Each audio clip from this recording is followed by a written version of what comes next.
बांग्लादेश में सियासी हलचल अब भी जारी है, लेकिन बांग्लादेश के एक पक्ष को जानना बेहद जरूरी है जो कि अमेरिका से जुड़ा हुआ है। दरअसल क्यों बांग्लादेश नहीं बनने देना चाहता था अमेरिका?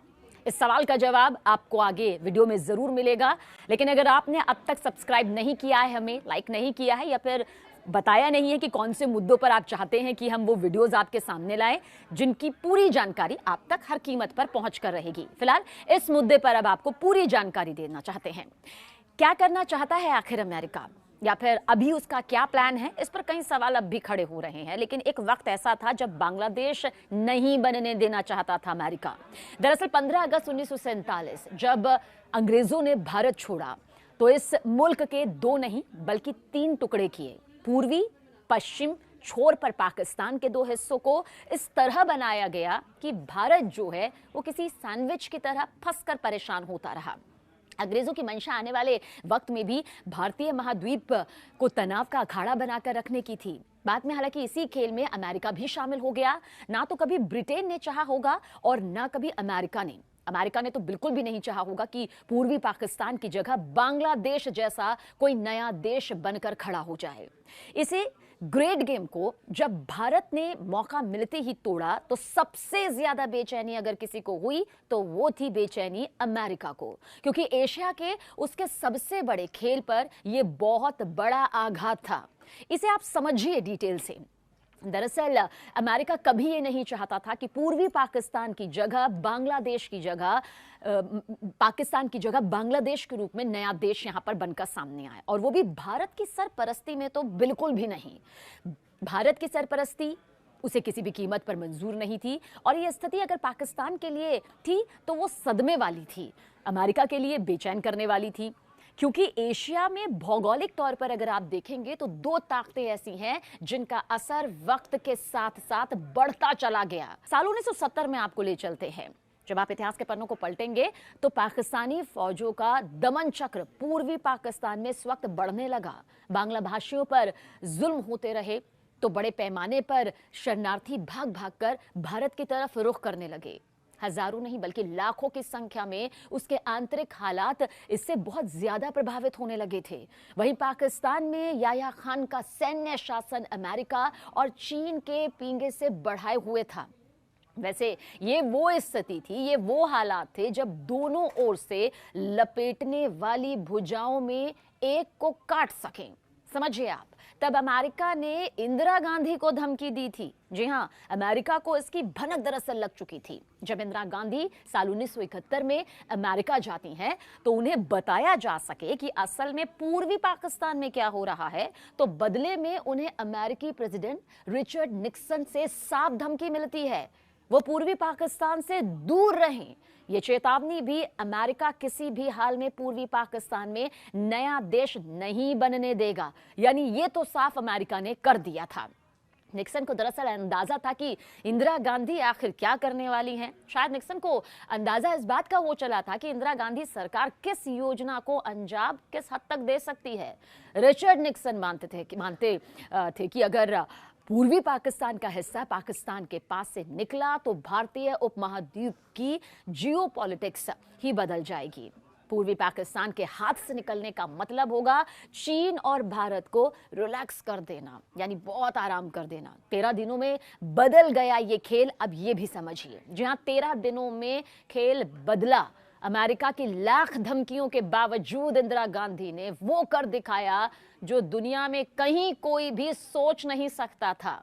याह्या खान तो सपने में भी गुमान नहीं था उसे इस बात का कि भारतीय सेना अमेरिकी चेतावनी के बाद भी पूर्वी पाकिस्तान में इस कदर घुस जाएगी। इस वजह से वो उन दिनों में भी सुरा और शराब की महफिलें सजाते थे। भारतीय फौज पूर्वी पाकिस्तान में घुसी भी और महज 13 दिनों में सारा खेल ही बदल दिया गया।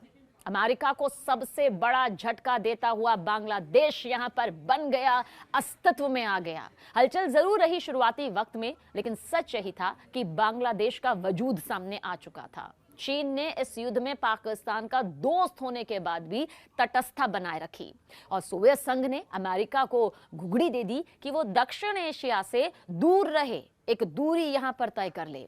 वैसे सवाल ये भी उठा कि चीन क्यों चुपचाप बैठा रहा। देखिए, सोवियत संघ आकर खड़ा हो गया उसके पीछे। क्या कभी आपने सोचा है कि भारत ने यह काम क्यों किया? चीन क्यों चुपचाप यहां पर बैठा रहा? सोवियत संघ क्यों भारत के पीछे आकर खड़ा हो गया? तो इसका जवाब सीधा सीधा आपको अब आगे मिलेगा। दरअसल सबको मालूम था कि पूर्वी पाकिस्तान जिस दिन हाथ से निकलेगा, उसी दिन अमेरिका की दक्षिण एशिया की जो रणनीति है ना, उस पर सबसे ज्यादा झटका लगेगा। क्योंकि उसके रहने तक अमेरिका कभी भी वहां सैन्य बेस बनाकर सामरिक दृष्टि से महत्वपूर्ण हिंद महासागर, भारत और चीन पर नजर बनाए रखेगा। फिर नए देश से अमेरिकी संबंध असहज ही रहे और इसी वजह से बांग्लादेश बनने के बाद भी नए देश के साथ अमेरिकी ताल्लुकात जो है वो कभी भी सामान्य या फिर सहज नहीं रहे। खासकर प्रधानमंत्री शेख हसीना के नेतृत्व वाली सरकार के दौरान बांग्लादेश बनने के बाद जब आधी दुनिया नए देश को मान्यता दे चुकी थी, उसके महज 4 महीने बाद अमेरिका ने इसे मान्यता दी। या फिर यूं कहिए कि अमेरिका के सामने कोई दूसरा रास्ता यहां पर बचा ही नहीं था। फिर दक्षिण एशिया से अमेरिकी बोरिया बिस्तर समेटने लगा। तब हालात ज्यादा बदलने लगे जब दिल्ली स्थितियों में अफगानिस्तान से अमेरिका को अपने सभी 10 सैन्य बेस का बिस्तर बोरिया समेटना पड़ा, तो पाकिस्तान का सैन्य बेस भी बंद करना पड़ा। इसी दौरान भू राजनीतिक हालात में चीन सुपर पावर की तरह उभरा और भारत भी कई ज्यादा ताकतवर बनकर उभरने लगा। और आज का भारत तो आपके सामने है ही।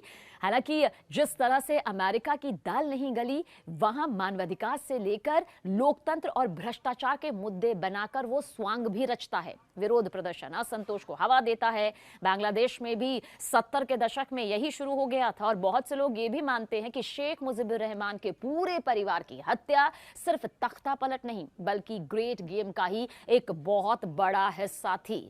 और ग्रामीण बैंक के पीछे फोर्ड फाउंडेशन का जुड़ना भी बहुत बड़ा सवाल था। इसी गेम के तहत बांग्लादेश के सामाजिक और धार्मिक ताने बाने को तोड़ने का काम इस धर्मनिरपेक्ष देश को इस्लाम बनाकर किया गया। फिर प्रतिबंधित जमात इस्लामी को पिछले दरवाजे से दाखिल करा दिया गया। विकास की आड़ में होने वाला खेल अमेरिकी फाउंडेशन भी खूब खेलते हैं। इसलिए 1976 में जब मोहम्मद यूनुस ने बांग्लादेश में ग्रामीण बैंक खोले तो इसके पीछे फोर्ड फेडरेशन के साथ भी कई सवाल जो है उसने उठाए। आलोचकों का कहना है कि बैंक का फोर्ड फाउंडेशन के साथ जुड़ना एक अजीबोगरीब घटना थी, क्योंकि ये जगह खास राजनीतिक बिंदु है और शेख हसीना ने तो हमेशा से ही अमेरिका पर बांग्लादेश के आंतरिक मामलों में हस्तक्षेप करने का आरोप लगाया। इसलिए आज अमेरिका का रुख भी यहां साफ साफ नजर आता है। तो कुछ इस तरह से बांग्लादेश का इतिहास रहा। पन्ने पलटे तो अमेरिका की भूमिका इस वक्त आपने इस वीडियो के जरिए समझ ही ली गई होगी। अगर आप भी कुछ मुद्दों पर चाहते हैं कि हम आपके सामने पूरी डिटेल लाएं तो जरूर वो मुद्दे हमसे बांटिएगा, बताइएगा, कमेंट जरूर करिएगा।